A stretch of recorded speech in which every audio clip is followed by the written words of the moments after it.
Mike, we are thrilled to have with us on this couch a living legend, Gloria Steinem.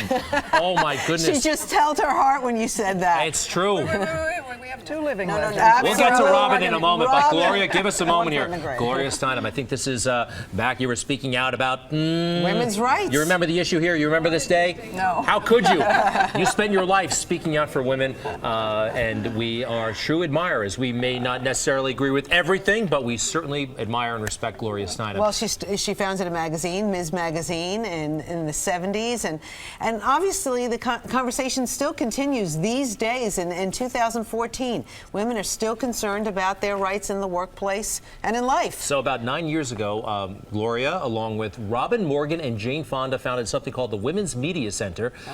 And is it that long? 9 years, yeah. Mm-hmm. And last year, Ms. Steinem was awarded the Presidential Medal of Freedom. Oh, wow. There she is with the President of the United States. She was also honored by the organization she helped found. Anyway, listen, Gloria Steinem, we are in awe. Robin Morgan, welcome back. Nice to have you both here with us. You have a big event going on this week. In fact, the tickets 29th, Wednesday, you can get to, yes, it's going to be almost a great gone, party. But if you go on the website, I think you can still So get tell a us ticket. what happens on Wednesday. You're honoring several people, but you're also getting the word out there that there's still... Barbara Walters, Katie Couric. It's the Women's Media Center annual gala awards for women in media. And the Women's Media Center that we started exists because I could do hours on statistics, but I won't bore you. I'll give you just one, Rosanna, which you will recognize.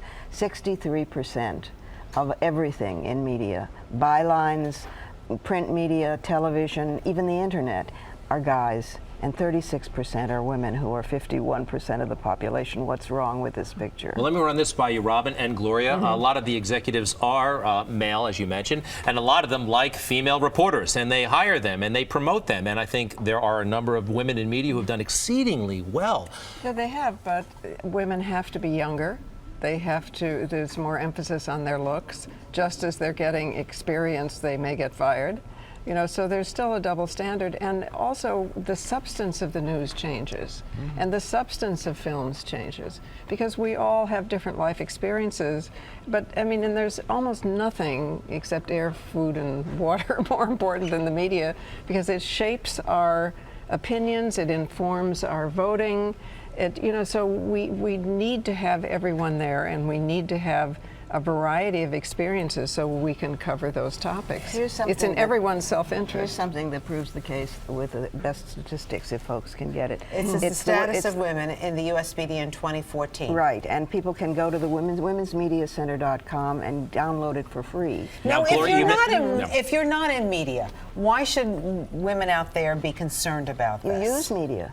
You can't have a democracy without media. If you're not getting the news, and you're not getting the whole news from a representative body of people who look like the country, you can't have a real democracy. So, Gloria, why is this happening? Why aren't there more women? Is it because they're leaving to have a baby? Is it because of discrimination? What's the reason for the underrepresentation? Men also should be raising children as much as women. That will be the eventual outcome, okay?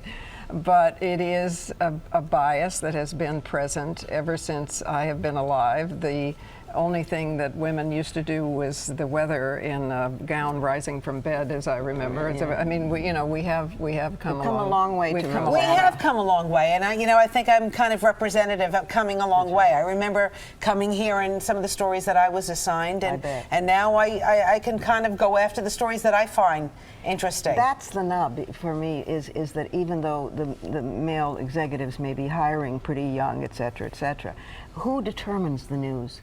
You know, you have to think about that. There may be more women anchors. That's terrific. But who are the news editors? Who are the ownership of the networks and the stations? I understand. You know. Do you think there's a real difference for both of you, Robin and Gloria, in the way men and women think about the news? It's certainly not biological. It's experiential. And, let me just give you one fact. We think that poverty or natural resources or even religion or a degree of democracy is what makes a country violent or not violent. Actually, the biggest element is violence against women, because that's what normalizes all other violence. It's what you experience first and so on. We would have an entirely different and more effective foreign policy, of course, if we understood the degree to which violence perceived first, that is in the home, in this, against females, normalizes everything else. I think we've been discussing that a lot lately because of the football league, and obviously some of the football players being called out about the way they treated their girlfriends or their wives, and it's a culture. It's a whole culture. One of the things, in answer to your question, Greg, that we try to do at Women's Media Center is model a different kind of media, the way media might be if everybody mattered. And we have many different programs about that. But one I'm very proud of is Women's Media Center Live with moi. That is now 3 years old, and it's syndicated, and it's been called, HuffPost called it Talk Radio with a Brain. But here's the difference. The difference is that Jimmy Carter feels free to come on it and talk about criticizing Amnesty International. That Lily Tomlin comes on and talks about falling in love for the first time with her life partner of 30 years. That Kathy Bates comes on and talks about being a woman director, not a woman actor. It's like the underside, the backstage, the personal as the public. And it's now syndicated, and you can find it online as well at WMCLive.com. She's not only our founder; she's also our star. Oh no, but I'm very proud of it. It's on iTunes, and it models an alternative kind of program. Do you think that young women don't understand the feminist movement? Do you think that it's not in their vocabulary? They understand it much better than we ever did. I mean, there are many more feminists now than there were in our day. We were like a few crazy people. Especially young women of color are just in the leadership online. They're girls who code, who just we were just on they've been guests. That was a great. I'm so glad you did that. Show, and they're fantastic. All right, Gloria, how are the men doing in all this? Have we become seriously the male? The pale male, I think you called me once before. You remembered from last year. This has been rankling for a year.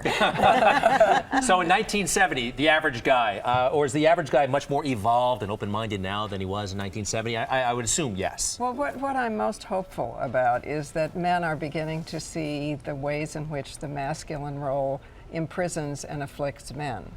Because it may have maybe a prison with wall-to-wall carpeting and more people to serve you coffee, but it's still a prison. Because you feel like you have to be in control, that you can't be emotional, that you can't. Do you feel that way? Close to your kids. He's cried on the air. I'm not saying person, but just in general. And so how do I break out of this masculine prison? Well, what? No, but it's shortening your life. We once backed out of the death statistics for men all the causes of death that could be attributed to the masculine role: speeding, guns, violence, tension. And men lived 3 or 4 years longer. The women's movement has a longer life to offer you. This is not a bad offer. I like that. How do you feel about that? I am open-minded. I do find in this city a lot of times the men are becoming like women and the women are becoming like men.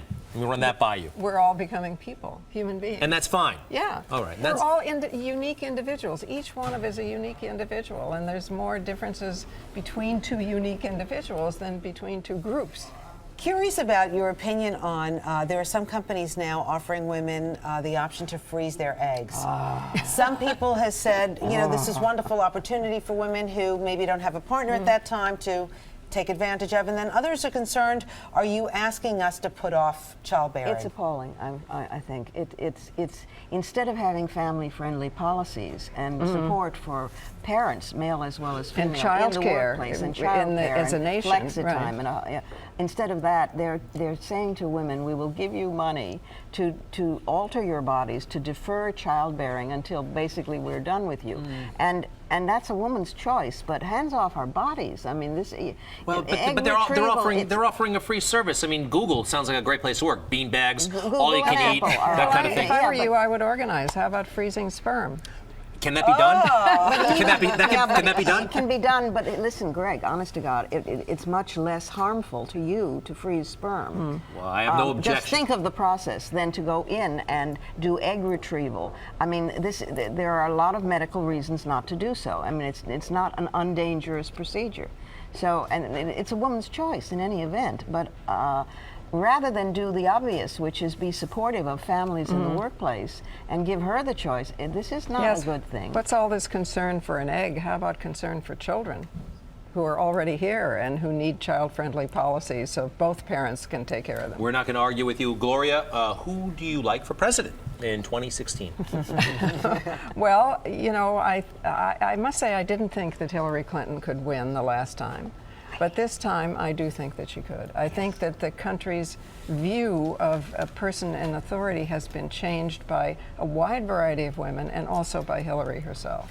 Well, thank you so much, Gloria Steinem, Robin Morgan. Nice to have you Nice here. We're to going to be put the here. information on the Women's Media Center, the big event on Wednesday, where there are a few tickets left for this gala. Yeah, they have to hurry. And it's going to be fun, I have to say. You know, And Barbara great Walters party. and Katie Couric, Right. my idols. The evening rocks. Thank you. No, I was there last year. It certainly does. Doesn't it? Robin, Okay. Gloria, thank you so much. Thank wow. you.